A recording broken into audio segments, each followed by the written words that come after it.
Hello. Oh, I can see you. Oh, that's.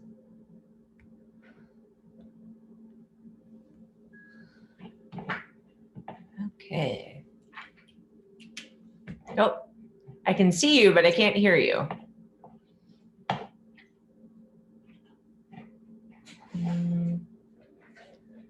Got no audio.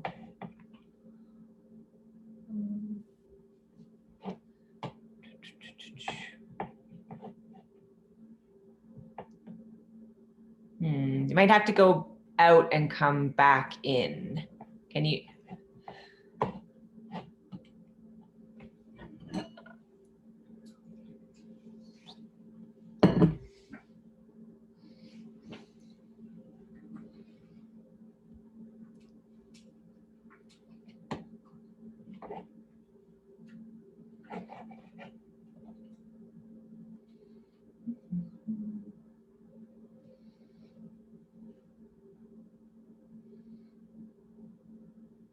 There we go.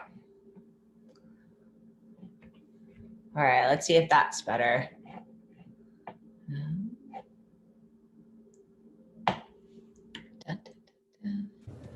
Oh, there we go. Oh, I had it.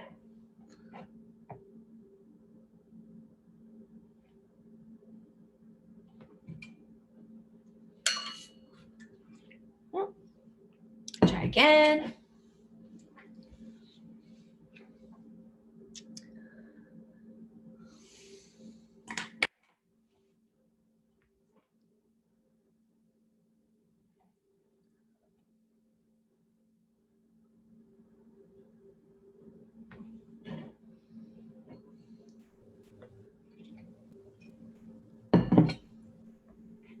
Oh, I think I can hear you now. I can't hear you. You can't hear me. What the hell's going on? All right, I will come back, go out.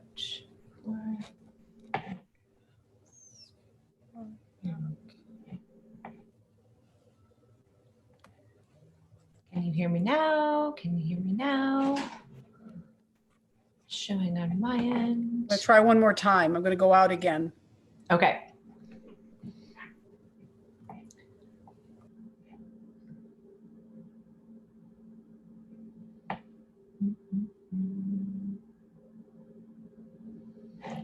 Make sure that my settings are good. Yes. Should be good.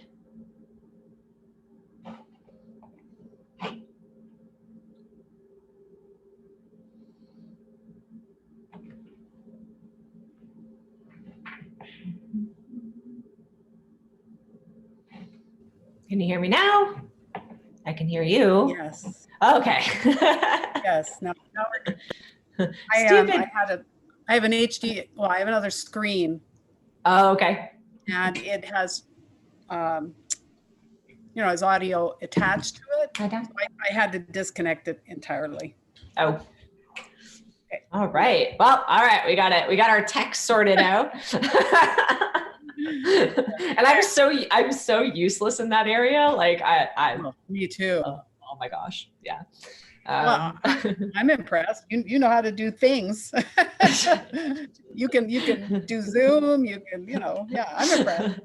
Oh no, I'm just trying to it took me 2 days to figure out how to flip the camera on the Facebook Live so that all the text wasn't backwards. I was like, oh crap, everything's backwards. Well, good that you tested that before you did it. Yeah, and then trying to figure out how to I'm like, I know there's a setting somewhere, but I don't know where it is. And then I go to look for the tutorials, but they're all old because of course Facebook just updated their interface, so everything's different. So if you find, I did not know that. yeah, neither did I. And so if you look at a video that was 6 months ago, it doesn't look the same, right? So they're like, just go here and do this, and I was like, that is not what mine looks like. Oh, gotcha. Right. So I was like, oh gosh. Yeah. So we're learning as we go. We're learning as we go. It's whether we want to learn is the question. This is all stuff that maybe we didn't want to do. I could be dog training instead of doing this. Oh, anyway. I know. Like, yeah. So I just took a look at the videos. I didn't get a chance to do a review for you, so I figured we could go over them on the call today. And that way, you know, if you have any questions about it. I also realized that I got kind of the lessons mixed up because I don't think we ever did lesson 7 because you rescheduled. You were sick one week and yes. And not that it makes so not that it makes a difference, but we'll do lesson 7 information today. So when I send it to you, it'll say lesson 7. I know last week said lesson 8. So just to, I was like, oh, so. Yeah, that's why I've extended. Yeah, I've extended. Exactly. And I was just I was in that lesson mode. So I taught you the same thing I taught everybody else that week. I didn't pick up on the numbers. I just then I'm like, wait. So I had to look through. I'm like, no, we never did lesson 7. So today's will say lesson 7, even though last week said lesson 8, right? Just to get them. We'll all get on the same page. I got into this is what I'm teaching this week. And good. So no problem there. So I will pull up your videos. Oh, too many screens. There's a lot of screens. Okay. That we don't need. Am I missing one? Somehow I'm missing one. 1 second. I realize. Layering. Bypass queue. One of them didn't open properly. There we go. Crazy dogs in the background. Well, he was quite happy there for a while. He's just sitting. He's like, I'll watch. What are you doing? He gets very excited by me talking. He likes it when I talk. Yeah, well, you do a lot of it, I'm sure. Yeah, and you'd think they'd be desensitized to it, but no. I have to just talk randomly all the time. Because they're like, oh, me? No, it's never about you. It could be about play, you know? Yeah. Which at least he's engaged, but all right, there we go. Okay. So you got the bypass queue happening here. So she's following you nicely. So that was no problem. So looking up a little bit. And with this small space, we'll just have to work a little bit of the engagement first because she's not going to have as much motivation in the smaller area. Yeah, she did that. I thought she knew this, but Well, and the same thing with any trained cue, they get rusty, right? So if we haven't done them in a bit, it's not that they don't know it, it's just that they need that refresher. Good. That was nice. And again, you can get to the point here too, where if you feel like she's a little bit meh, just lure. Even if it's a matter of you show it, instead of throwing the toy out in advance, just show it to her, give your cue, and then toss it to the right location for her to come through, just to get, because again, anytime we're working in small space with a dog, we're working on building up confidence and motivation, they can get a little bit flat. And then if we add a lot of thinking, this is a thinking behavior. So they're now I got to think too much. Right. But her speed, when she's actually going forward, her speed is quite good. You want me to do what? So I like the attitude there. I mean, she's like, that was a good one. That was much better. Yeah. And so was that. Even just helping her out a little bit. And I wouldn't be too concerned with her at this stage. Hi, Jack. Go farther away from him.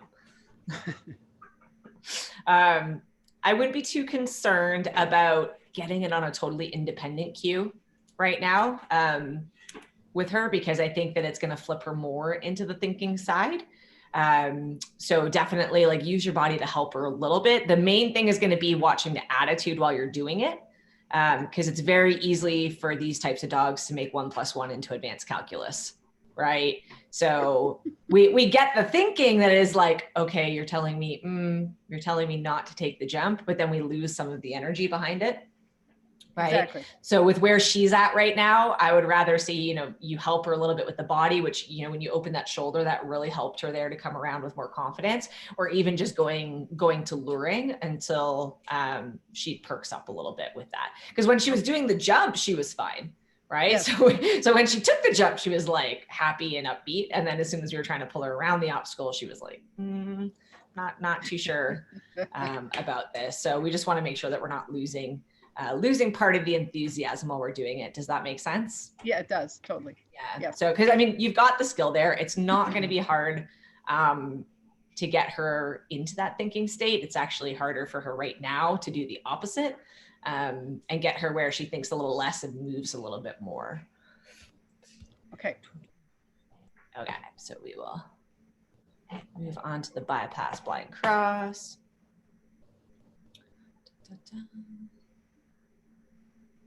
Good. So she's following you nicely there. And that already is kind of picking her up a little bit. Good. And then you can do a little bit here too, even just with luring with that toy, just to kind of get her a little bit more chasey just in that first couple steps. Because once you blind cross, she's following you really well. You've got good timing here. So the timing is really nice. We just want a little bit more on the attitude. That one was better. Right? And it's hard for them to really pick up speed when we're doing a small space. So I have to kind of maximize the amount of energy I have before I move, right? So that it's kind of like, you're spinning the wheels before you actually get traction to go. Gotcha. Right? So I really want, like, even if it's a matter of like having to go back to the lure and be like, hey, ready? Okay, now go.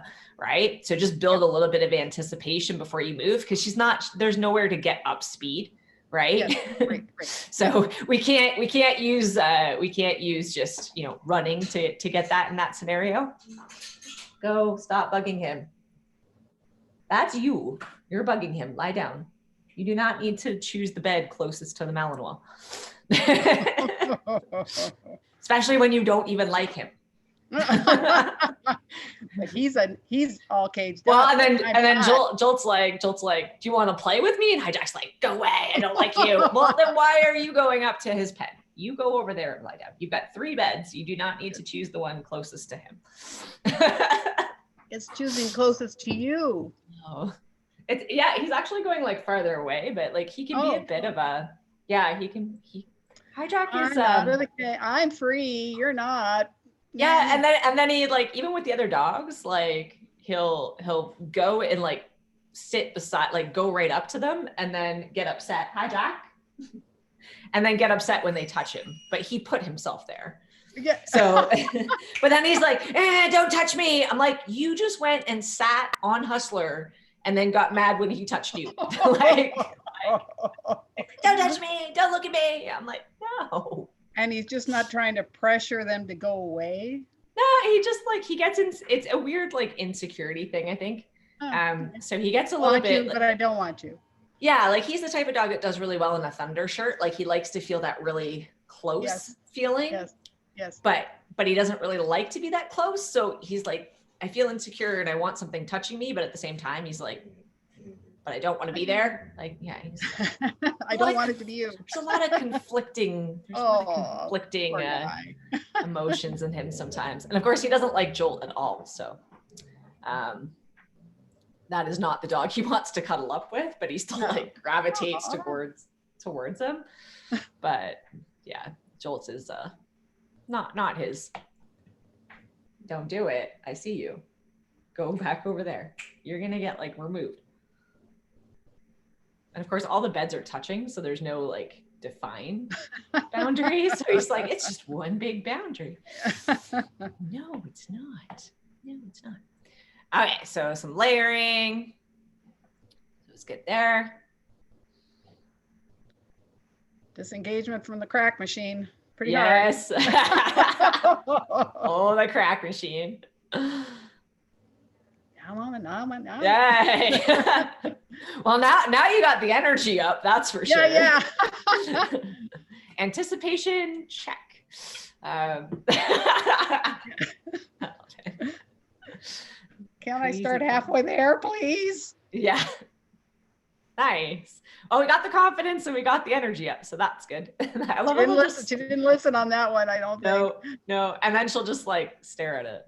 Like, wait a second. So I have to actually, hello. Yeah, and you'll have to make sure that she does make eye contact with you before you let her go, or there's a good chance. Same with Joel, because for him, or for her in this case, the crack machine, for him, it's like any toy out in front of him is he gets very stuck on staring at it. He loves his toy. It's okay. Good. Which is actually good because at least with this one, I mean, she gets to go to it regardless. So we're working on that connection there. That was beautiful because you got the same amount of drive coming in over the jump that you got going straight ahead. And that's really what I'm looking for her, is that when she does the thinking behavior, which in this case is actually coming in because of the value of the manners minder, her drive was actually the same, right? So we're getting consistency because ideally we want these exercises to be equal. So it's not that she prefers one or the other, or one is more exciting than the other. Right. It's that either one of them that you can get, because that's what gives you consistency on course, right? With the speed. It doesn't matter if it's a snooker or a gamble, whatever, because they're two opposite skill sets. They're happy with any of it. Zoned out. There we go. Good. That was a bit of a conflict. She's like, yeah, that was okay. Okay. It's funny. I haven't used the manners minder in a while, so she knows what it's all about. Oh yeah, they get so into it. My guys will just like lay in front of it for hours. It doesn't even need to be turned on. I'll come back. It's like run out of batteries, and they're still sitting on their boundaries staring at it. There, that was a nice one.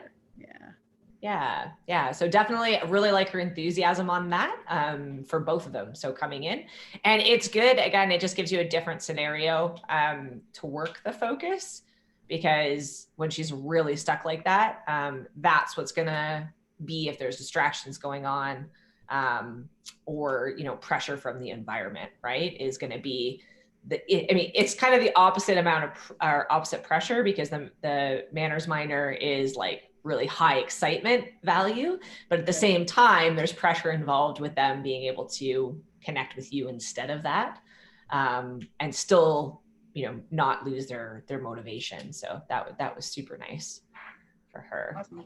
Great. Okay. I'll get my new screens up. Questions about the feedback on any of those? So again, just look for her attitude first. You may have to adjust it. Luring fixes everything when it comes to more forward cues, except for start lines, contacts, and weave pulls. So I always say when you have a dog who's an overthinker, luring is great because it turns the thinking side off, right? We used to think the luring is evil and we want to do all shaping stuff, and shaping is great in a lot of ways. But if we have a dog who thinks too much, going more towards the lure. So anytime I see that, I just break out the lure, right? I'll just be like, just chase the thing, think less, run more, think less, run more. And then when I've got them, if they're up, like she was with the manners minder, right? Then I go, okay, less forward, more thinking, right? Less forward, more thinking. Because that can change based on the reinforcer you're using. That can change based on the day, right? Yes. That can change based on the environment. Right. So I know now with Joel, like just the fact that he now knows where the training space is, right, in the house, is that just going into that room can create more excitement. So his outs get a little bit sticky and he's more likely to, not listen and just drive for the toy, just because he's starting to pattern that exciting things happen in that room of the house. Right. Cool. So he's like, oh. So now we have to do a lot of like going in there and just doing control type stuff. Calm stuff. Yeah. So I'm like, we're not actually going to work, because it only took about twice, I think, of him doing actual things in there because I was doing some running contact training. So I had some platforms in there. It only took 2 sessions of the running contact training in there for him to start going up in excitement just because he went in the room, right? Wow. So that's twice. Wow. So it'd be very easy to rehearse that. And with him, then all of your thinking behaviors go out the window. So then he's more likely to just go, la, la, la, I don't hear you. And, you know, go for his toy, right? That's just his, he sounds like a Sheltie. Sheltie. he sounds like a Sheltie. He must live with some Shelties. They're talking to him. I know. Better than the dachshund who like sits at the door or at the gate to the room and just barks at it. Like Hustler is just like, training time, in now. I'm like, no, it's not. He's like, we should do stuff. I'm like, we're not doing stuff. There's no stuff. Major action prompting. Yeah. His tolerance to frustration has always been like 0. So. But you want that enthusiasm. So yeah. Well, and I trained it because he was so like, you know, I forget about it now that he actually went through a phase where he would prefer to do more sniffing than working. Right. So, I mean, I forget about it now, but there was definitely a phase in his training where, you know, I'd take him in the training hall and I could not get his nose off the ground. Like he would go in as soon as we started doing stuff, he would sniff. We were trying to work weave poles. And yeah, that's where he used to be. Now he barks so hard, he runs his head into the weave poles. So we have to take it down a notch. I was like, okay, less barking, more look forward. Because he's like, he's barking his head off and he's like, I'm so ready. And then he moves before he looks and then he runs his head into the pole. They would learn just from doing that once, right? That, you know, because they can learn other things twice, right? But they don't learn what we want them to learn once.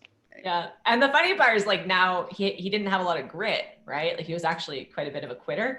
So now he's got so much grit that like he ran into the pole and then he's just like, it's okay, I'm still really ready. I'm like, okay. Like what have you created is what I want. As I said, they come to my house, they turn into crackheads. Like it does not matter where they start. They turn into like crazy dogs. I was like, okay, Hustle. It's good that you're getting all this experience. Yeah, definitely. For the rest of us. Right? Yeah. Now I have to go and I was trying to find it the other day. I'm trying to find because I videotaped him when he was shutting down at the weaves. So I'm going back trying to find it.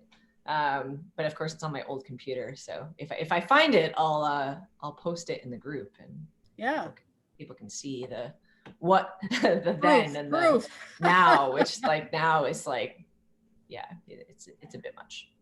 It's a bit much.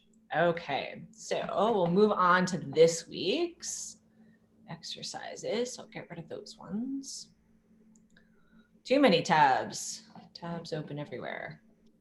So your free stuff that's happening now, is it leading to are you going to be offering courses soon or what? Yeah. So the program is, I'll be announcing it at the end of the free training for anybody who wants to work with me personally. So yeah, super, super excited about that. So more of this kind of, as opposed to your homeschool agility. It's going to be, so it's, called the Agility Handlers Toolbox. And basically it's going to be all stuff you can do at home because of course we're on lockdown, can't go anywhere. So, you know, my space is the only thing. So it basically is working everybody through progressions. So the first module is all about tools for creating connection. And then we start moving on to like how to teach, what I call like your motion cues. So acceleration, deceleration, and then it layers in the handling. So mastering front crosses, blind crosses, rear crosses, so some of the stuff that we've been doing through this coaching program, but really broken down. So I'll be showing a couple of methods that I use to stay connected with the doggy, because so many people don't have training space right now. So I'm going to Yeah. be, right. So I'm going to be sharing a lot of exercises you can actually do without the dog, right? So that you can practice the connection parts, right? Without worrying about the dog being in there. So I'm super excited because I've actually never taught that strategy before.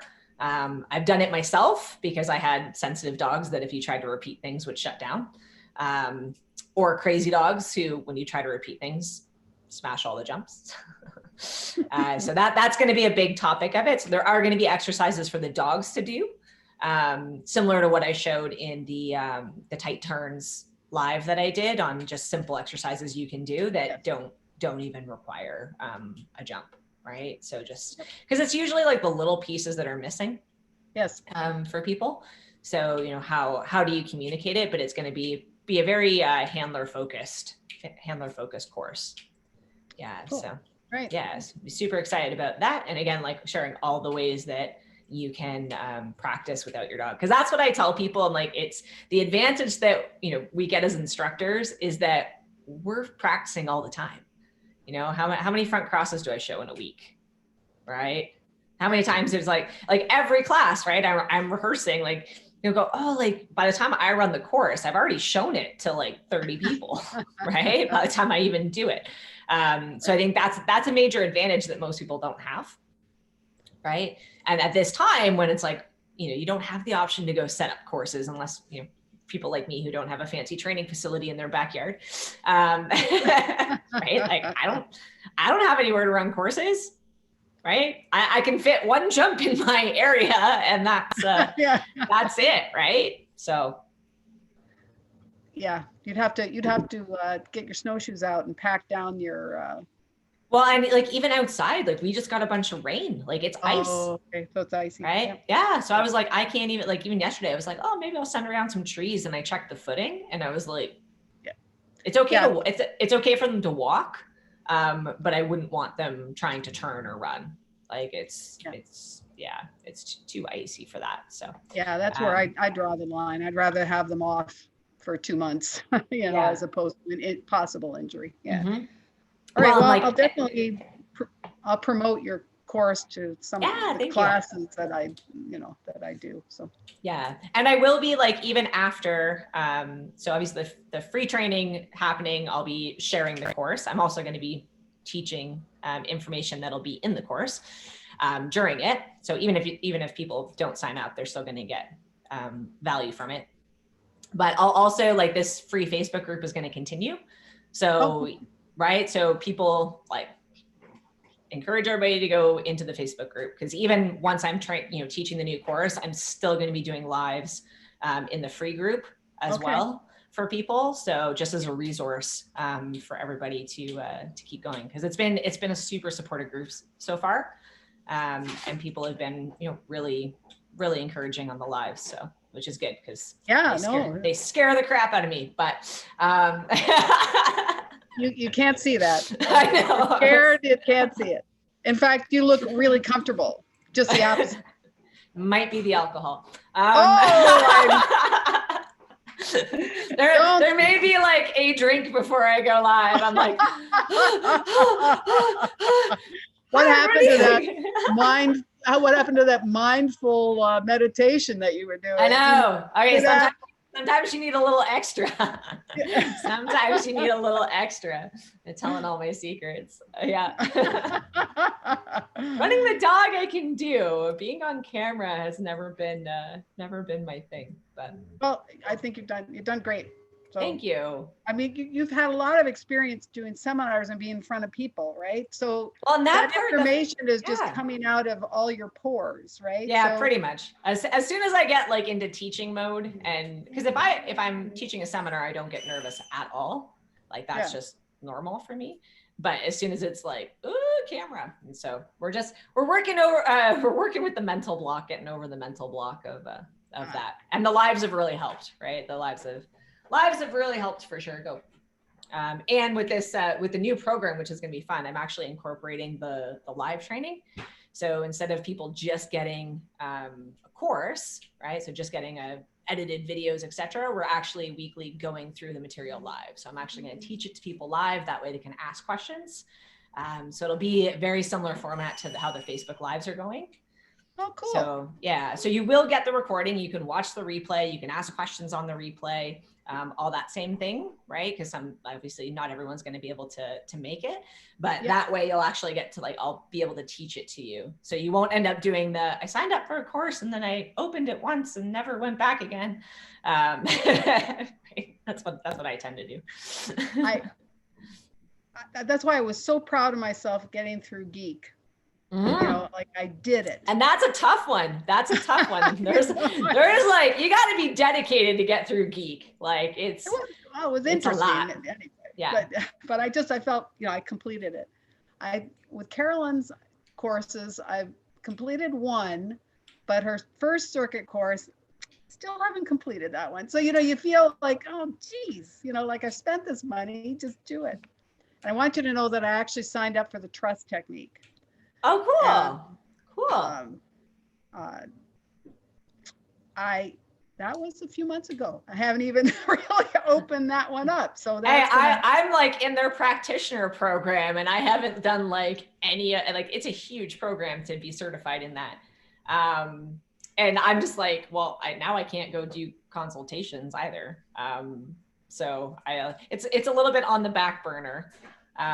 For me too, right? I mean, I've gone through their entire video program, the at-home program. So I've gone through that. You have to do that before you get into the practitioner. Yeah. But as far as even just reviewing that, there's a lot in there. So I'm I have 2 years to complete this certification. So I'll get this stuff done. Yeah, this stuff done first. It's a very different avenue. But it's a skill set that's so useful to have, so useful to have that. Well, that's what it looks like, even just for me, because meditation is not my thing.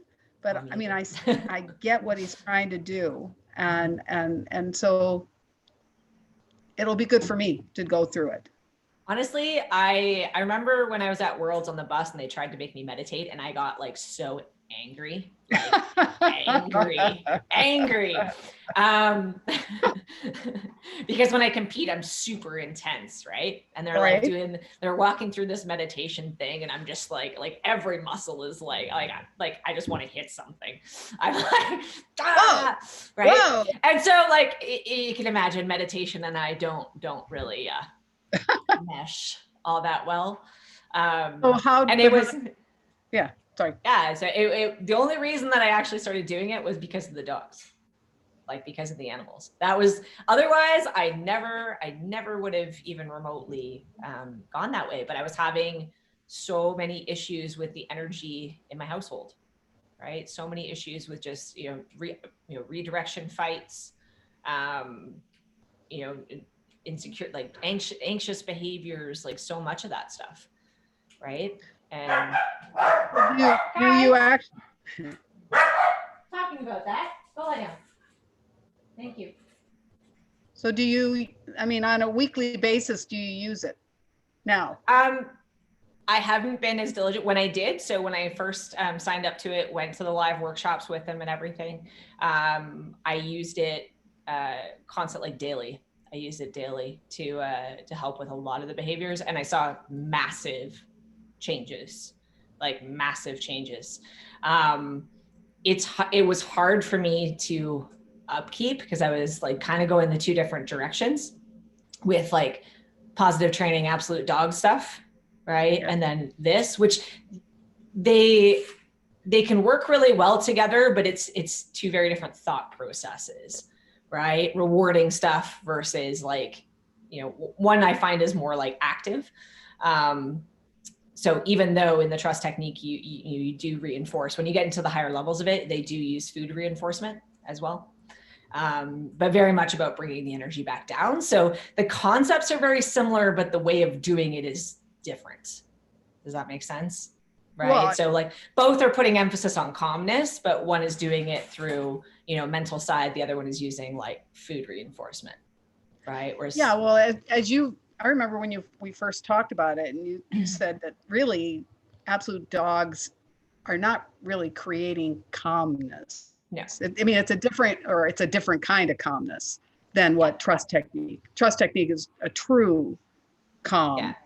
whereas absolute dog is, you're getting the levels down, but it's certainly not Yeah. at I'd say you one. get more stillness. Like Still, absolute dogs, you get more stillness. Trust Gotcha. technique is like, there's no faking trust technique. Like they are like out. Like I've seen Tazi be so out that she's like, you can pick up a paw and drop it, and it's like this, right? Wow. So same thing, all my farm animals. So I've done it with them, and they literally, all of them, goats, miniature horse, full-size horse, all passed out. I did it with the neighbors' horses, and not because I was doing it with those horses, I was just doing it on my own. And they're back when their mares used to be in the field next to me, and there was 1, 2, 3, 4, I think 7 of them all out. All right. Super powerful tool. Takes a lot of dedication for the person, right? You have to do it. You have to, and you can't, let a lot of emotional stuff come in. So that's definitely on my list, but that is my go-to when I feel like things are amping up just in the household, right? Or like last night when they all decided to, stupid rabbit that decided it should be in the dog run when I let the dogs in there. That was not good. Not good. Did it live? No, it did not. No, it did not. But my concern is always with Hijack and Hustler's history, right? That when you put over arousal in, like they've had serious redirection fights. Sure. And there was like 5 dogs in the pen with 1 rabbit. So, and 2 of them being like terriers, hounds. Yeah. But my main concern, with all that was to try and get those 2 and make sure they didn't end up attacking each other over it. So while I was containing them, Tazi killed it. Like, was this a pet rabbit? It was just a wild rabbit. Well, it was a wild rabbit. All yeah. right. We have so many of them here, and I didn't think, usually I take a light and just shine it around because they'll take off really quickly. But was focusing on other things. And so I just wasn't paying attention, let the dogs in first before even I go in. Because usually if I go in first, it scares them out. Right. And then all of a sudden the dogs are running everywhere. And then this rabbit's going like straight up the fence, and it was too big. So it couldn't get out. And so everyone's just, and I'm like, okay, so after that craziness, but I didn't have a redirection fight, which was like actually really good. I'm quite surprised. After that, everybody, both terrier, well, I call Hustler a terrier because his brain is very much terrier. Then that's what I did, trust technique, right? To let go of that. Yes. So because they were vibrating, they were all like, they got 2 terriers in kill mode. And I was like, yeah, we've been doing so well. Like I've had no issues between the 2 of them. They've been getting along great. But I'm like, this could be that tipping point, right? Because it takes so long for those stress hormones to leave the system. Right. So it could create a fight, a week from now, still from the residual what's in the bucket here. So those are the scenarios where like my go-to is always trust technique. So did you just do it the one time, or are you going to do it like today and tomorrow as well? I'll definitely observe them. So I put everybody into crates so that they were separated, and then I did it in the crates where I can see everybody. Okay. Right. Yes. So I can see everybody's reactions to know when I need to be present, when I don't. Hustler is the most sensitive dog to that at all. So my present moment, he can usually only handle about 1 to 2 seconds of it before he starts to, show signs that he needs a moment. So with the mindful regard, super, super important for him. It would be very easy to overwhelm him with that.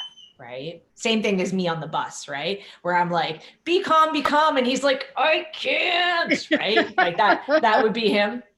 Right. So little tiny, like sometimes, literally 1 or 2 seconds, and he needs to come out, right? Like he needs me to come out of it and then wait then you would until go back in. Yeah. Yeah. And then I'm just at the very beginning of this. So So he'll start lip licking. He'll start yawning, and then the eyes will start, he'll relax, and then I can go back into it again. right? He'll get up a little bit more. So he starts to go down, he comes up, he gets tense, right? Sometimes there's a lot of whining that goes on. Like he'll start to kind of go, ah, right? I stop, I wait, right? So just calm, wait for him. He usually will start lip licking, he'll yawn, his eyes will start to close again. You go through the same process. So it's layers, right? Like Oh my layers God, of this is releasing. just so fascinating. Okay. Yeah. Yeah. And the cool thing, like the interesting thing that I found with me, like all my animals, they react slightly different, like they're processing, but they all have a processing pattern. So that's hustlers. Like I can describe basically, like I could tell you before I go into a session exactly what it's going to look like. It's just, you won't ever know the time, like how long it's going to take. Right. Right. Because you're working at the animal's pace. So it's very much like that could be, we may only get like a couple seconds in, and that's as far as he can go in that session. But to have that tool, like to have that tool for when stuff does happen, to help them let go and process it so much faster, like that's incredible. Right. Okay. So that's kicking the butt.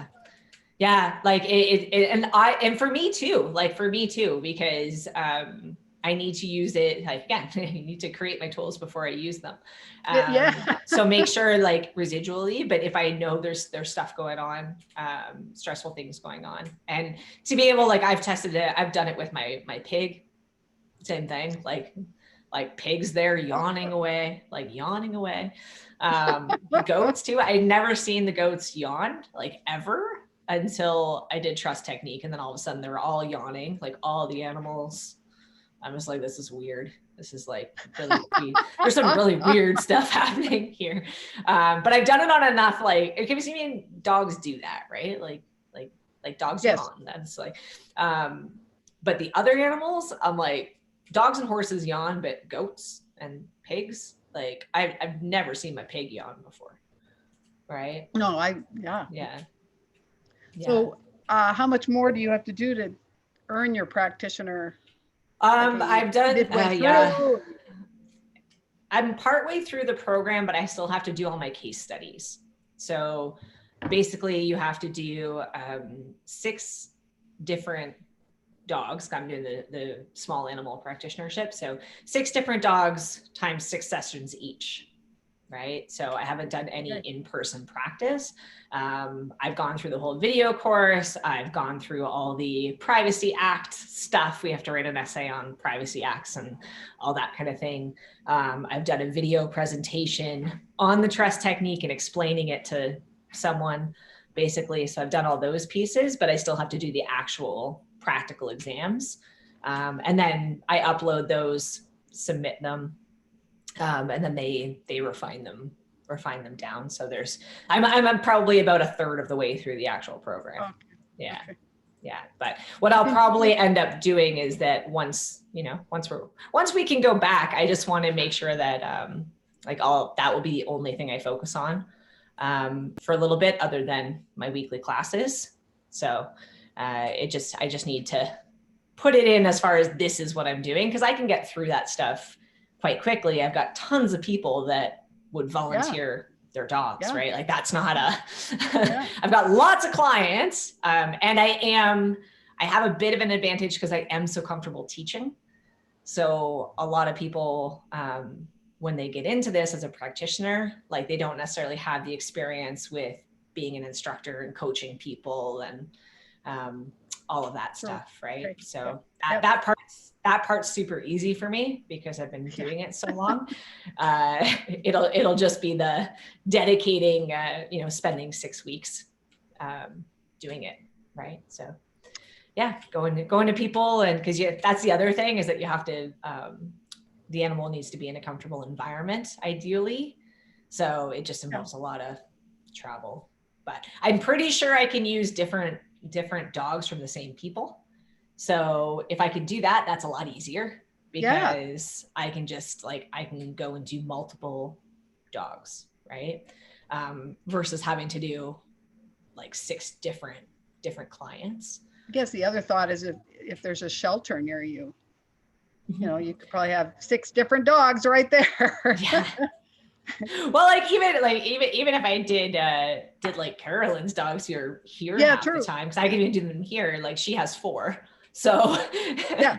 Yeah. right, of all different Yeah. temperaments. So it won't, I don't like getting 6 people to want me to try it out on their dogs, like especially because it's a completely, like, there's no touch involved, right? So Yes. Yeah. and for how many people that struggle with over arousal and stuff. But again, I think that it's the number one tool that I go to once the dog understands it. It's number one tool that I go to for over arousal, because I think even if you're doing, calmness, stillness type rewarding, it still it still puts the dog into training mode, which for high drive dogs, right, is still. See, that's what, I'm seeing that with Rose, like she's, we were talking last time about trying to ditch the routine. She's just, if she sees any indication that I'm going to be going outside, whoop, arousal levels up, doesn't matter. Yeah. And, I can get her on her boundary, and she's generally quiet on that boundary, generally. But it's kind of funny if I then DMT her for that nice calmness or quietness, at least stillness, not calmness, but stillness. I know she's ready to explode, but she usually will bark after I've given her the treat. That's what Tassie does. The same thing Tassie does. Like consistently. Yes. Consistently. Like every time, because again, she's doing stillness, so she'll try really, really hard to be still. But it's like compressing it, right? Yes. So then the second or like, I'm on my boundary, I'm on my boundary, I'm on my boundary. And the second you release them off, they're like, blah, right? Because, exactly. Yeah. Exactly. And then they're like, no. That's where I found that, again, I switch tools, and I'll go to trust technique from that, right?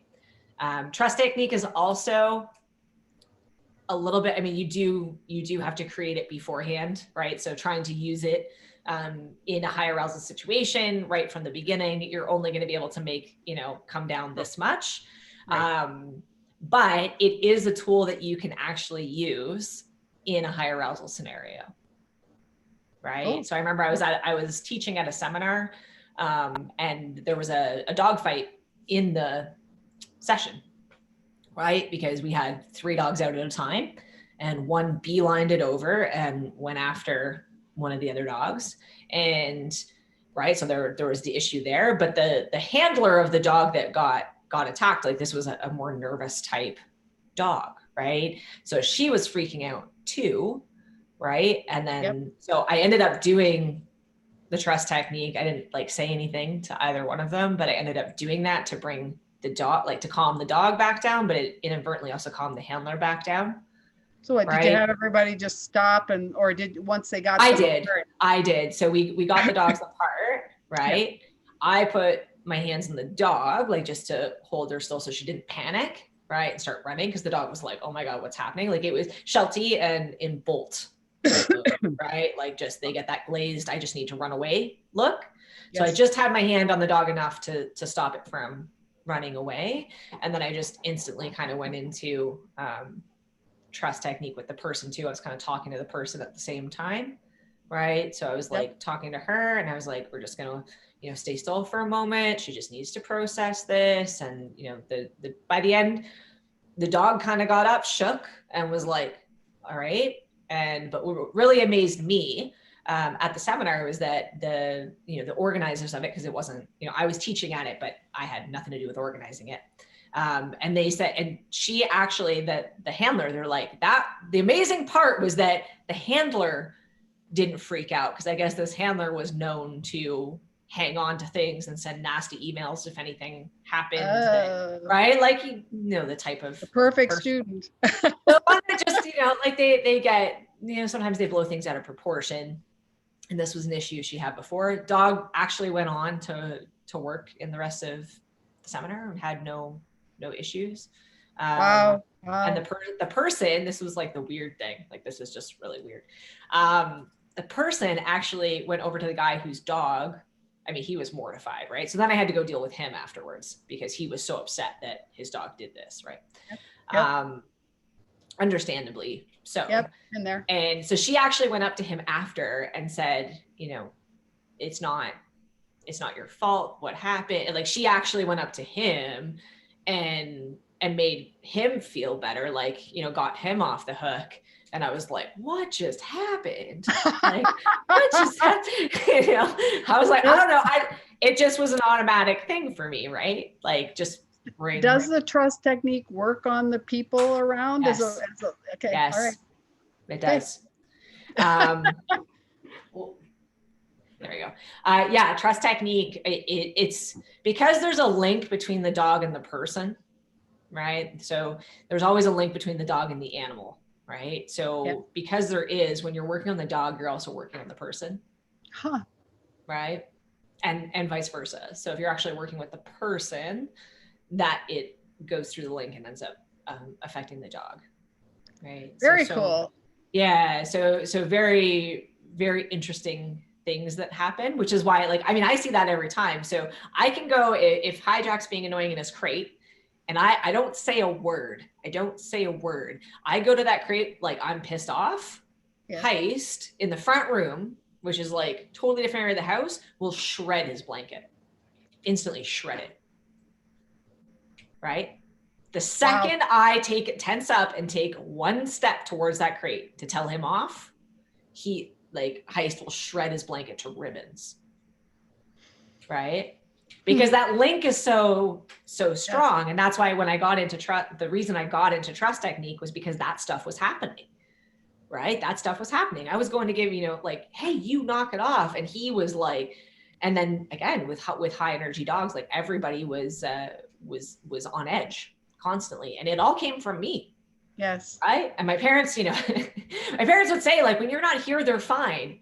Right. Like, and I'm like, you guys just don't, like, you don't know what fine is. And part of that is true. Part of that is true because, you know, they see shut down as fine. So if Tazi's like, I will not, like, step away from the gate in the field. And Tazi's the type of dog that does like 5 laps by the time she's, you know, you even get in there. So, you know, they're like, she's fine. I'm like, no, she's just like internalizing. So there is things that they don't see, but I believe that the dogs are less likely to get into a fight if I'm not there. I absolutely believe that. Right. Yes. Because one, they've patterned that I equal high excitement. Yes. So I just mean excitement. Like, right? Like I am exciting. Good things might happen. Right. And and that goes along too with the absolute dogs thing when they were talking about creating you as a non-event. Right. My dogs see me as an event. Yes. I have not done that. And that's right. Coming to bite me in the butt. I get it. Yeah. Yep. Yeah. And trust technique is very similar along that path in that you're creating yourself as not high energy. So you're changing yourself first to create the change in the animal, which is super cool. And they do that anyways. Like our dog, like they do that, right? When you change you, they change them. Like that's part of it, right? We always say, like, you know, our dogs respond to us whether we mean them to or not. That's already happening. It's just if you have the trust technique as a tool, then you're able to kind of step in the middle of that, right? And then for like the mental management process, like absolutely, that's what I use. And I've used it for years at World Championships without realizing what I was doing, but I was really doing, you know, a mindfulness practice, a present practice. Right. And then when, you know, so I can go to the line now, and I have done that with my dogs. Like I can go to the line and do that right outside the ring, right? I can go to the line and do it inside the ring. Right. Well, nobody knows. Yeah. Right. But I mean, there's only so much you have to take baby steps down. So you're not going to go from like super high arousal or fear into falling asleep, right? Like those levels. What you can do is it takes the edge off. Right. Yes. So it goes from like here and then down as the dog gets more, you and the dog get more fluent in that, and that becomes your natural state. Right. The thing that I found super cool was it actually allowed me to bring the energy up easier, because when you're that connected, the energy is coming from you. It's not coming from the environment. Does that make sense? Right. So it allows you, it's a more genuine way of like, my dog may get excited because of an external thing, like a toy or food or, a trial is exciting, right? The people is excited. Like, they may get excited about things that are external. Yes. But this really allows like the two of you are connected so that when you bring your energy up, the dog comes up. And that's what I had with Dice. I didn't realize it at the time, but she was always connected. So that connection was always open. She held the space for me, right? That she always was dialed in, always. So I may not have recognized that's what it was, but she was a dog who was just always tuned in. So that's what allowed us to, take her being super noise sensitive, like afraid of any kind of noise, like couldn't use a clicker because she'd shut down because of the noise, right? To a world championship where they have air horns and it sounds like a hockey game, right? Yeah. And the only way that could do that is that connection. I had to block everything. I couldn't hear the air horns. I couldn't hear the cheering. I couldn't hear the judge telling me to go, right? So I couldn't hear it, and neither could she, right? If I could hear it, she was toast, right? So I was putting in, I had no idea about trust technique back then at all. I just knew what worked and what didn't, right? So I was like, okay, I got it. And that was that super intense way of doing it. What worked for her was that I would get really intense. And that's what would block everything out, which is why when they tried to make me meditate, I was like, don't tell me what to do, right? Because I had to go in with absolute certainty. That type of dog, she didn't have her own confidence. She had to borrow mine, right? So she had to borrow my certainty that we can do this. So if I go into the ring with a question, like I don't know if I can make that blind cross, there's no way she was running. Like, no way, right? She would freeze because she had to borrow it. Like, she didn't have her own. So when we went in with the teamwork, and that's the thing about teamwork, is that if you can become what the dog is not, like what they're lacking, and you can become that, then they can borrow yours. Right. And they go, okay, like, I don't know where we're going, but like, I trust you.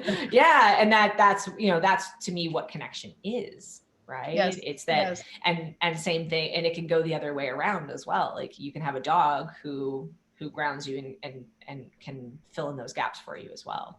Right? Well, that's all the, let's say the dogs that when people are emotion, and they have a dog, what are they? Yeah, the support dogs. Therapy dog, like a therapy dog. No, support dogs. Yeah. Huh. Yeah. Well, that's fascinating. No, I'm super excited that you're in that, and definitely like let me know how it goes, because okay. I don't have many students who are like, I don't throw that out there a whole lot as far as that goes in my techniques. I just meditate and my dogs just do this. I'm like, it might not, the world might not be quite like there yet. I'm sure at some point that will be like, I'm teaching people how to do that. But for right now, we'll go with what people can actually, handle. Comprehend. Definitely. I'll definitely keep you, let you know. All right. If I can just get beyond the first 2 lessons. Yeah. And it's layers. I'll tell you now, it's just layers, and I had like done the entire program, and I still go back and just do it all again and again and again. Because there'll be little things that I'll pick up and I'll go, oh, hardest thing for me was to stop trying to get the outcome. That's what really blocked me. I got to a certain level with it, with my dogs. And then I'm like, I can't get deeper than that. And what it was coming from was I was still trying to have that expectation. So I was doing it so that, right? So that I could do agility. So that that was what was blocking me. Right. Yes. And I always said with Tazzy, she'll do, people, will she ever compete again? If I can go into competition and have it not be about competition, she'll be able to do it. And until I can do that, I'm not being authentic. Yes. right? Yeah. Yeah. It's No, I hear it's you. my agenda. It's my Yes. agenda. So when I Exactly. don't care that when I don't care that she competes, that's when she'll be able to compete, Yep. right? Yep. And Yes. that's like super hard for me because like Well, really competitive. yeah. I want to like, but you can do so well here, right? So that's kind of like that's my mental block for her. So when I go into competition, I'm actually think she probably is very close to that right now, because I'm closer to that. I wouldn't say I'm 100% there, but I'm closer to that where if she competes, great. If she doesn't like that, it and not me just saying it, like actually being like, it's Meaning okay. it, yes. It's okay that you don't want to compete like that. That's the block. Well, what's helping you is that you have other dogs that Oh are yeah. to take that up. If he Yeah. was your only dog, Yeah, then no. it Yeah, would no. be, No, yeah. that would be a challenge. And Yeah. definitely because I'm so intense, we have to diffuse that. So I need multiple dogs to focus on and work on. And that was why I got Hustler too, right? That's why I got Hustler, because like, it doesn't matter how well I train him. It doesn't matter, there's a limit to where he can go. And so I would say he was like my gut check of why I started agility in the first place. Because when I started agility in the first place, it was not to make the world team. And I think that being in that headspace of where it's like super competitive, which is great. I love that. That's why I have Joel. That's why I have Lush. But sometimes you need that gut check of like, why do we do this sport? Oh, totally. I totally get it. Right. I'm highly competitive. Like there's like when I got him, I was like, you got to have fun, because other like there's a limit to what physically he is able to do. Right. And he'll be an amazing, he is an amazing agility dog. And I love running him. Like I just love running him because it's just pure joy. Like it just is, it's hilarious. Like I cannot run that dog without laughing while I'm doing it. I know just you can't. said that, yeah. Right. And so he is like my reality check that way. And I feel like sometimes we need that, right? Especially when we're like perfectionist, super competitive, right? Like I want to do it. I want to do it right. I want to do it well. Yeah. Yeah. No, I totally understand. I totally understand. All right. So we're going to do some blind cross. Oh my. Okay. Blind cross exercises, blind crosses. Let me just get my screen up here. And again, the beginning stages you've already done, most likely. Where's my, no, excuse me. No, come on. Okay, so simple flat work. This was before lockdown that I had filmed this. So we might have to adjust for a little bit less space. So simple, I'm like, oh, I missed that now. So Yeah. being able to just connect, and we're just blind crossing on the flat. So I'm just using the toy as a distraction. Now, I always start off, anytime I'm doing blind crosses, I also have to not do blind crosses. Oh, right. okay. So there I was just saying, can you stay with me without going to the toy? So that's all we're doing here. So that when I do blind cross, I know that they're not just going to the target, right? So when I blind cross, I want him to be able to run a straight line. Now, one thing I'm looking for here is the dog doesn't have to make a hard turn. So his line, if you just watch his, yeah, it's almost straight. It's almost straight, right? That tells me I'm on time. If you see them having to make like a 90-degree turn behind your back, then it tells you that you were late. Late. Okay, late on the flat work. So super easy that way. And then it's just mixing it up. I know, I'm like, oh, I missed the training space.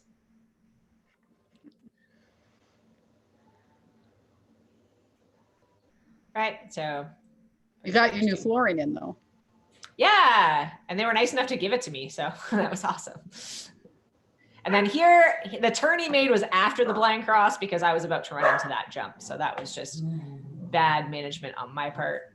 So still doing the blind cross. Guys, hello, dude. Hi, Jack. Where did you go? They're telling on you. Hi, Jack. They're tattling on you. Yeah, what were you doing? Something you shouldn't have been. prove it. Yeah. When the other dogs like start growling at him, I know he's breaking rules. Oh. Yeah, you were probably trying to get into pockets or something, weren't you? And then Tazzie's like, he's doing stuff. No wonder he dogs doesn't out like there. being. I know. It's always him too. Always him. All right. So simple blind cross flat work. So you can do that to toy or treat and train, your choice. Oh, this one's fun. All right. And then we also have some backside blind crosses. Now here I've gotten like super technical with my duct tape on the floor Oh my. to show you the line, right? This is the type of thing actually we're going to be doing in my new program, is putting down the line and being able to handle the path so you can actually see if the dog is on the path or not on the path. That's a great idea. Yeah. So we're going to be doing a lot of that. So basically I'm just sending him around the back where I'm going to blind cross. Now the first line I'm creating is the one where the toy is on the line. Okay. And I'm just going to be blind crossing. So I have to just step across it. So as soon as he's committed to the back, which is right there, okay, you see his head is locked on the backside plane. I'm going to now start moving across the line. So I'm moving across the line so that by the time he actually goes through the uprights, I'm completely on the new path. So he can follow that and then run his feet exactly where the duct tape line is. Very right? cool. So yeah, it was actually interesting because he has never done this exercise before, and just to see how accurate, right? How accurate of a path it can create. Here, just playing with the toy. That's always, every session I do with him involves, can we out the toy? Because as he gets more and more intense, the toy becomes more of the issue. So even there, like just seeing if I can give him slack in the toy, if he can choose to make that decision. This is a little bit of that anticipation. So you see me like kind of teasing him with it. So that would be something that would help Chessie as well, is that not only am I getting the out, but I'm creating that little bit of anticipation. And then here, I didn't actually give it to him. So I created that little bit of a draw, right? Just by what I did with my hand. So there, I'm channeling it into the sit, and then I'm using it for the exercise. So that headspace is completely stayed that way. Right, so ascending, crossing, Yep, there. perfect. So, right, easy. Biggest thing for us is just making sure that you're leaving on commitment. So when you see the dog choose to take the back, you're not waiting for them to go all the way around the wing, right? Then we can change it up. So now we're going to do a collection. So that one involved extension. So the dog did not have to slow down to make the turn. And that's why the timing was as soon as the dog was on commitment, right? So as soon as the dog was on commitment, I'm doing the blind cross. And then in this example, I actually want him to collect on the jump. So I'm going to keep him on that same arm here until he's actually connected to the jump. Okay, so before I would have already a blind cross by now, because I'm asking him to actually slow down to collect. I'm waiting until he's committed to the collection, then I'm blind crossing. Cool. Right, and again, the accuracy point of him actually being able to do that turn, even though there's no jump bar, it'd be more challenging if there was an actual jump bar there, but really working in that accuracy point where he's running on a line on the ground. And so if he's drifting, I'll know about it. The lines are much more for the handler than for the dog, because if they're not on the path, you can actually tell if they're not on the path or not. Yes. Right, so Hang in connecting there. there, right? So just keeping that left hand up. I only do that if I need the dog to collect. Okay, I don't What ever are your keep them. right? Sorry. Yeah. What your verbal cues? Backside. Just your backside cue. Yeah. Okay. Right. I'm not giving anything else. It's all on my body cues. I'm sure you could create a different verbal for like backside. Why? Serve. There are too Sure, many you could. verbals anyway. Like I said, I can count my verbal cues on one hand. I will tell you that right now. Not including combination cues. Okay, so I will put words together. Yes, like your throttle. Yeah, so I'll be like in, hup, in, dig, dig, dig. But the in cue, I only have one throttle word, right? My throttle for like tunnel and a jump are the same, right? Like in is throttle, and then the next cue after that. we'll tell them. And that's just because, like, again, verbally, I love this dog.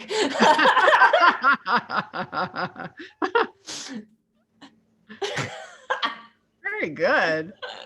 Just like messing with him. I could literally play with this dog all day long. Aw. He just like, he cracks me up. And really the point of that was to show possession. So instead of trying to always take the toy from him, he's possessive by nature.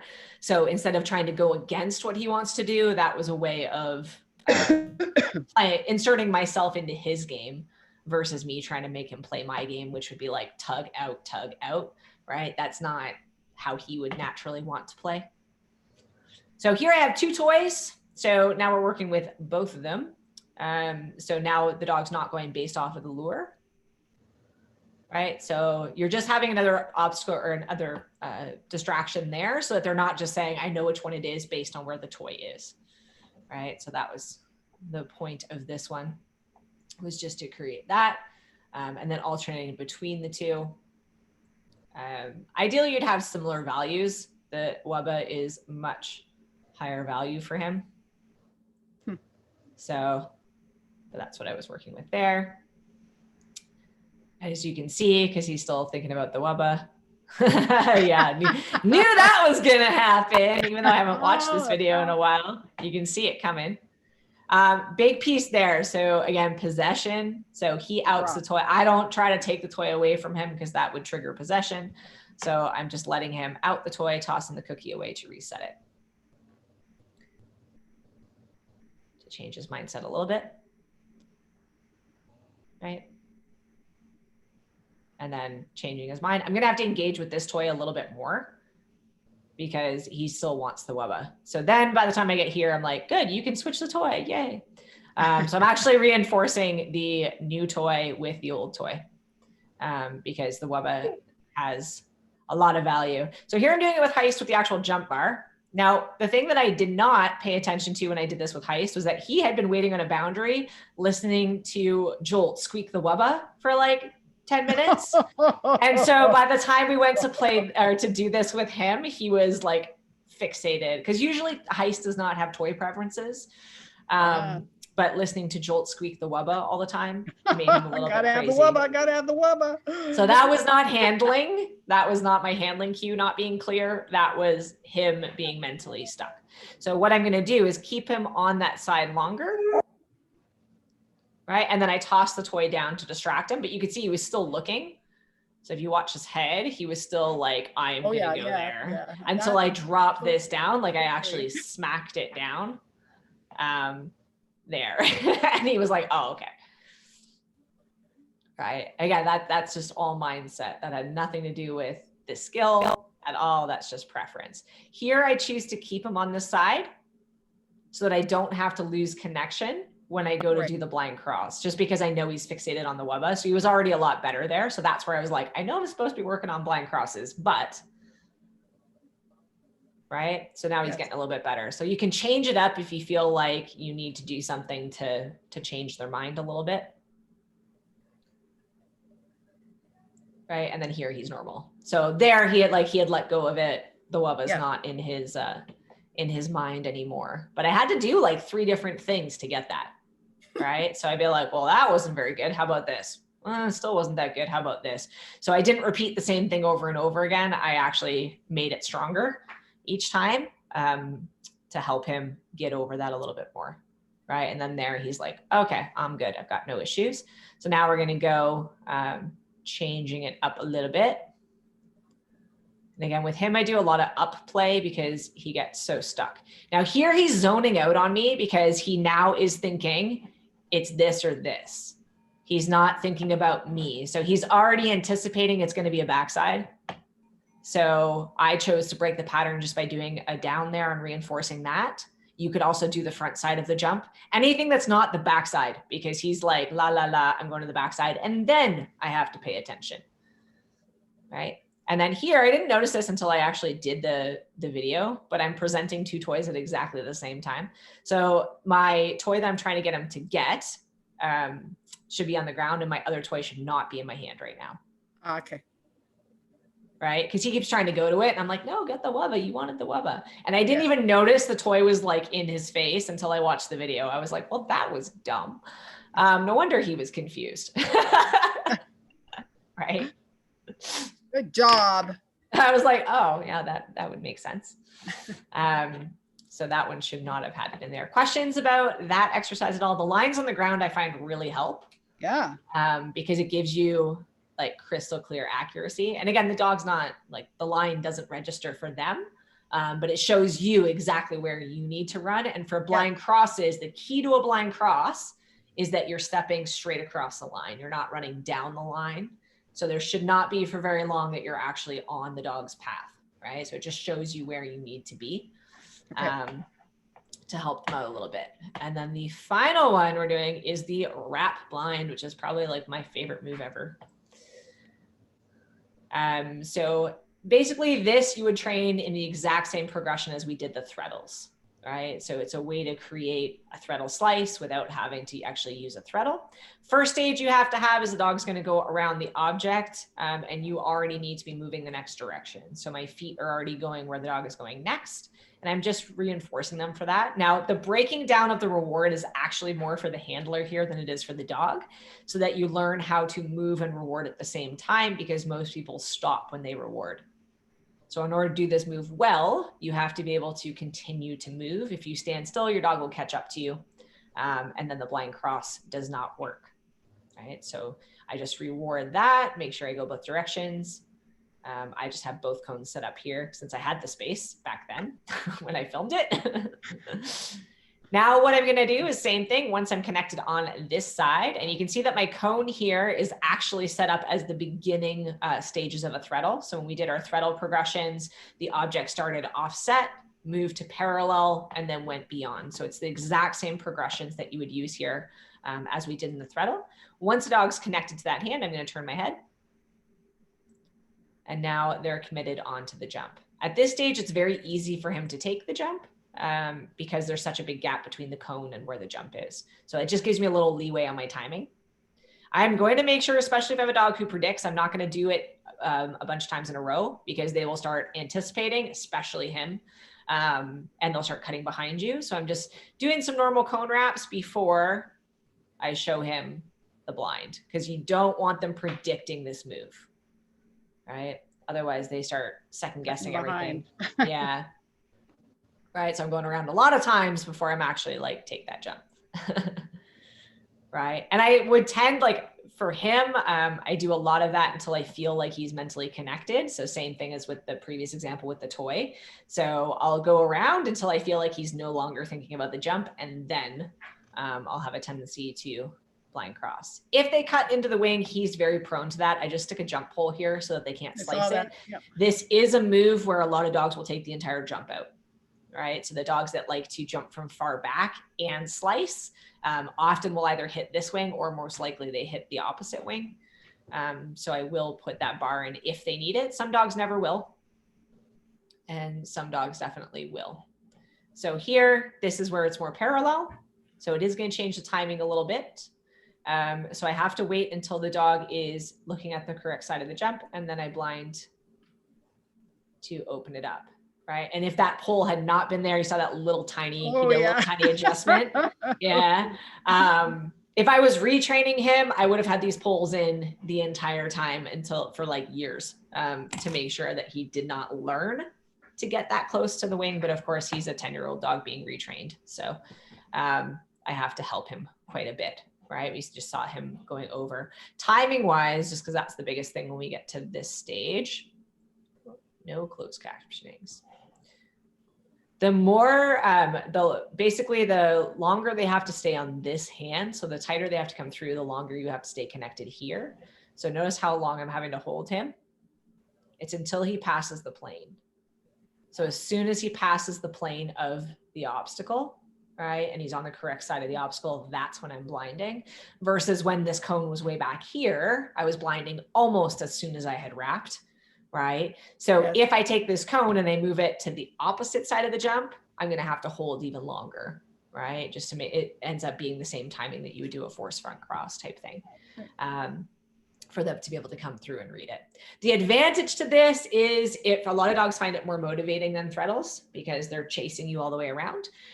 It also will tend to tighten up the first turn because you're using a wrap versus when you use a threadle, you're facing forward, right? So if I have a dog who drifts on the first obstacle on a threadle, which he does quite a bit, I'm much more likely to use this. Obviously you do need to be ahead of the dog though. So I train both because my threadle, like, there are certain times where I'm just not going to be there for this, right? But it does allow the dogs to chase me a little bit more. So I find a lot of dogs like it. And it also tightens up that first turn, but a threadle is always a skill that I'll train because there's a lot of times where you're just, can't get there or they're spread out really far. One of the questions I did get quite a bit about this was the difference between doing a wrap blind and doing a double blind. So basically what I would look at, because here I'm wrapping the cone, so I'm turning my chest towards to wrap it versus turning away and doing 2 blind crosses. The thing that you would be looking at there to decide that is just, does your dog need to collect as they go around the cone?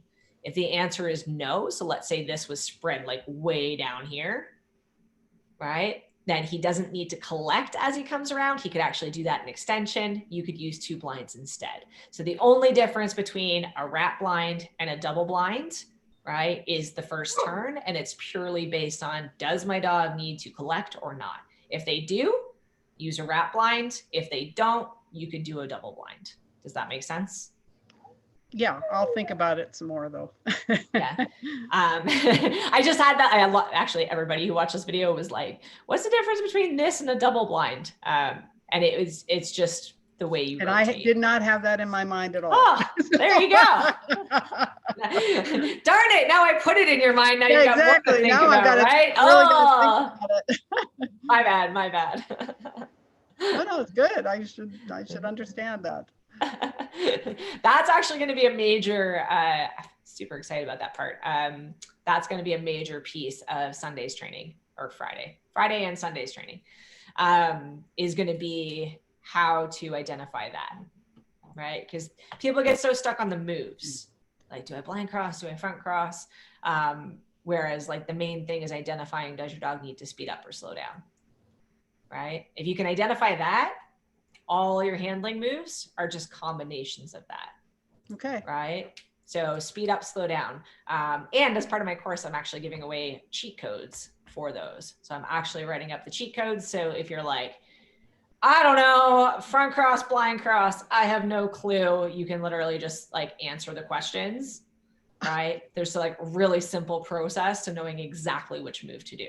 It's really simple. It's really simple. But people think about it in terms of the moves themselves, not what the dog has to do. So that's why we get so stuck, right? Because it would be using the cheat code, it would be so easy to figure out if you need for your dog, right? For your particular dog, do they need a blind? Can you do this with 2 blinds, or can you do this with should you use a wrap instead? Great so idea. That's, so I'll be explaining kind of the process of that in the free training for everybody. So you kind of like, oh, this is how all handling is made up, right? This is why the stuff works, regardless of what handling system you're using. This is why it works, right?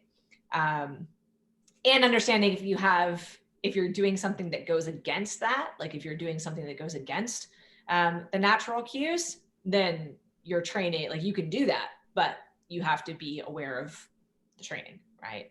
Like the, leg tapping, the coming to you when you're moving at a jump. Like you can train that. I've trained that, right?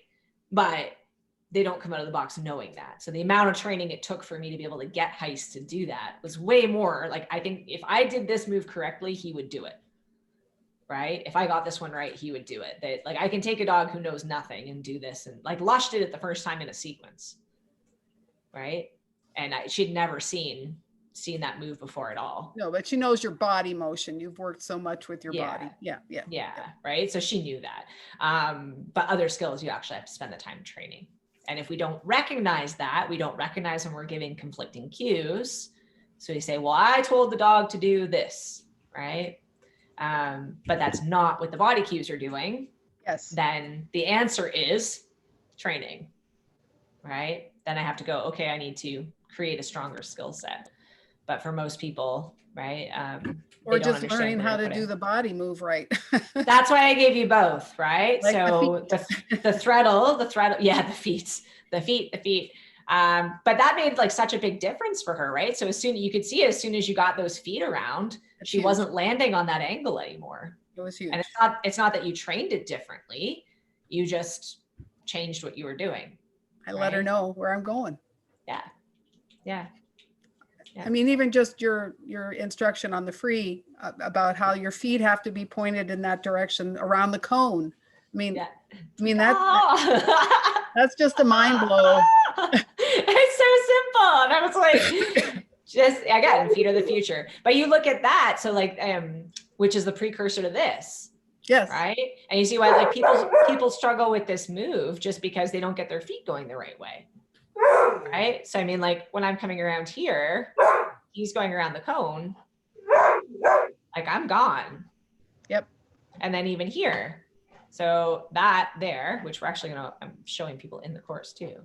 So this is a big piece right there. Yes. So if you drew a line from my toe to the jump, it goes right to it. Yeah. And if you watch his path, he's mirroring it. Like the two of us move parallel. It doesn't matter where I am, where he is. I can do this same move from 30 feet away, right? But our lines, they may be 30 feet apart, but they're still running parallel. Yes, yes. Right? And that's what I'll be talking about tomorrow when we talk about fast handlers and not having to race or fast dogs and not having to race them around. It's the same thing. But that also gives clarity to dogs that need motivation. So if your dog had to, let's say my foot was actually going to the orange cone and not to this jump, and I have a dog who has less confidence and they now have to figure out, did I mean go to the cone or did I mean go to the jump? And as soon as you put that question in their mind, they start overthinking. Yes. And then you end up losing drive, right? You lose speed. Yes. Yes. So the clarity is so important for both. It's for dogs like this who are going to take the jump regardless, but probably smash it with his face, right? So he's going to jump regardless, but he's not going to necessarily set himself up well. For the dogs that start to struggle a little bit with confidence or motivation, they may choose not to take the jump at all because they don't know which one, right? Exactly. Or they slow down to make the decision. They're like, oh, left or right, left or right. Right. Really, what does she okay. want? Yeah. Or go sniff. Yeah. So that's the biggest piece. And that's all stuff like that. Those are things I practiced before I added in my dog, right? Like that part has to become natural for people. So like, there's no part of me right here that's thinking I need to step at the jump. Like I know the path I want the dog to be on and my body, like that's what comes out, but that took a lot of repetition to be able to get that. Right. So that's why, in my program, I'm going to have the lines down to get people to like, you think your foot is on the path, but like look down, it's not. Your dog necessarily won't give you time to look down. And if they do, then you disconnect. So that's going to be a big piece is fixing all the little handling things. Awesome. Right. Well, your original online freebies also used, you drew, you didn't have the line. Well, did you actually put lines? Yeah. Okay. Yeah. Yep. The difference between that one and this one is that when I did those with the Mastering the Moves, I showed the basic like footwork mechanics. Yes. Now I figured out, I'm super excited I figured this out. Now I figured out how to train connection at the same time. So that was very much like, here's how to do the moves, right? Now, but then I was like, oh, this is making people think too much, right? So my question always was, connection, like thinking is the enemy of connection. You can't do both. You can't think and connect at the same time, right? Because they're opposites. But how do I get people thinking less and still doing the moves correctly? And that's what I've like figured out, hopefully, how to do.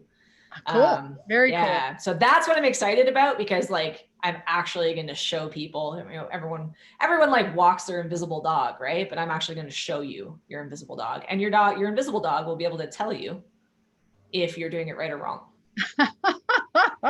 Now that's on Sunday, or is that in the course? That I will be previewing that on Sunday. So I Okay, am I actually want to make sure that yeah. one person I'm thinking about watches this, so. Yes, definitely. I am, yeah, I'm going to give away the method. I'm going to show people the method that I'm using, which is basically in addition to the footwork hand signals. Yeah, so that's going to be, Okay. and once you do that, like the dog part's easy. The dog part's super easy. And if you get stuck and your dog is frustrated, put the dog away for a minute. Yes. Get your invisible dog out, right, in a very specific way, and then you can fix it. You can mess around with it and be like, okay, no, this foot, no, this hand, no, you can mess around with it until you get the right answer versus trying to do that with the dog who just gets frustrated, And right? yeah, screwing up your dog. Yeah. So Cool. I'm excited that I've come up with a way for people to actually be able to see their invisible dog. I'm excited. Yeah, and it works if you're. Yes. I'm like, this is brilliant. At least I think so. So I'm sure people on the webinar will tell me if it is or isn't. And then I'm using that. So I'm showing that technique, and then that's a main method of when I do teach all the different moves, where I'm going to show you specifically how to do it. So what I'll probably do on the webinar is just ask people like what handling move they struggle with the most. Right. So I won't know in advance, but I don't really need to. Right. And for them just to say, like, tell me what move you struggle with, and whatever comes out, then I will demonstrate how to be able to do that and fix all your handling without ever needing the dog and without ever needing someone to watch you, because that's a big thing. Like, how many times do we have to go back with the front cross or the threadles, right? Yeah. Now what if in that moment you were actually training, there was a way you could have seen that? I should have seen it but anyway, yes, you're right. Hey, I didn't see that I was putting a toy right in front of my dog's face and then telling him to get the other one. I didn't see that until I was doing the video. And I was like, oh, but I left it all in because, like, hey, I'm not perfect. And my dog should have showed me. I was like, why are you not getting the toy? Oh, because I'm putting another one right in front of your face. Oops. It's nice to know you're human. Oh, okay. Do what I do, not what I. What I say, not what I do. Have I said that? Yes. Right. Like, it happens.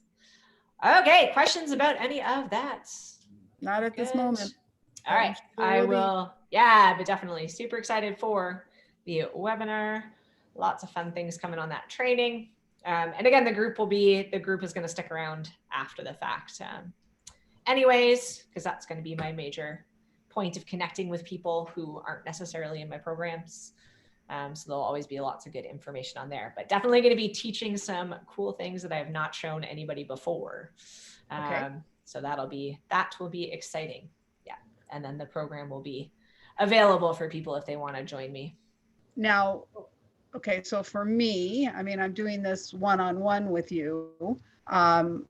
Are you recommending that I do the course as well? Or are you saying, well, you'll get the course in with the one-on-one, or do I drop the one-on-one and just go to course? So basically what's available. So if you want to do one-on-one, because I will have spots open. If you're doing one-on-one, I'm going to be pulling from all of the programs that I've done, right? So this one's also going to include, like, I'm going over, there's going to be some live kind of webinar bonuses too. So I'm teaching stress-free start lines live. I'm doing one on mental, Agile Mind program I'm doing live. So there's going to be a bunch of resources that are involved here.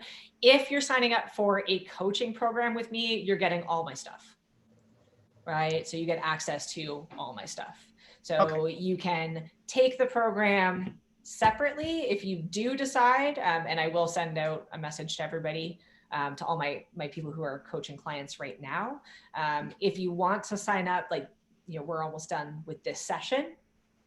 So if you want to sign up for an extended coaching program, you'll automatically get access to the course. Okay. Right.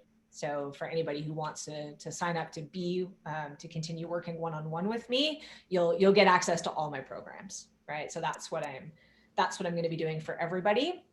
who are already in on my coaching, so that like any of the programs I've released, you'll automatically get added in, right? That way we can draw from it, because what I'm looking to do is create a little bit more of a comprehensive library, so I can send you specifically where you need to be, right? So if we need more work on the start lines, I'll send you to the start line resource, right? If we need more work on motivation, I can send you to the fast and focused drills. So anybody going forward, anybody who signs up for coaching is going to get access to all of anything that I've released and anything that's coming out, right? So when I do the Stress-Free Start Lines live, you'll get access to that.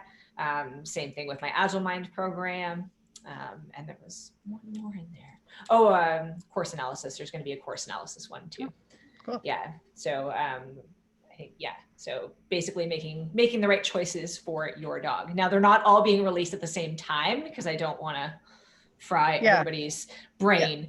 So basically how it works out is that we do a weekly coaching call, or like I do the training live for the course. It's a 6-week program of the course, right?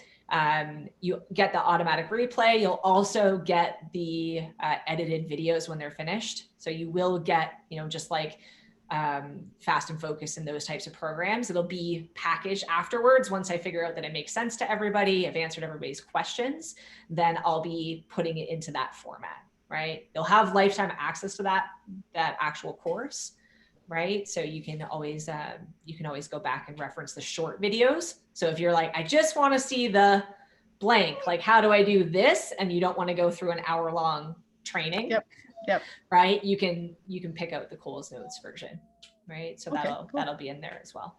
Yeah, but I'll be sending out a specific email to you guys on that. Yeah, just so that if you're gonna do the coaching program, don't also sign up for the course. You won't need to. I'll add you to everything. Okay. Awesome. So good question. All right.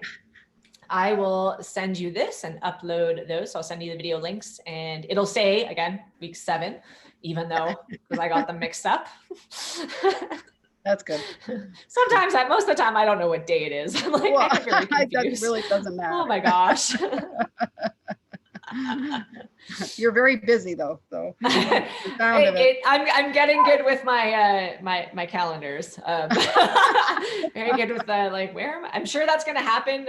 Now I have a new respect for why when Tom and Lauren do it, they're like, what group am I in? Please somebody tell me I'm in the right group.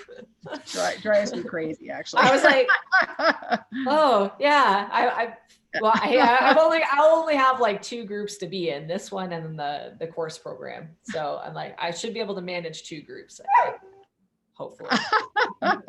Hopefully. All right. Well, all good stuff. Okay, so I will send you that, and feel free to refer people to the group if you think the information, because you have a sneak peek now of what's coming. Very exciting stuff. All right, thanks so much. All right, have a good day. All right, you too.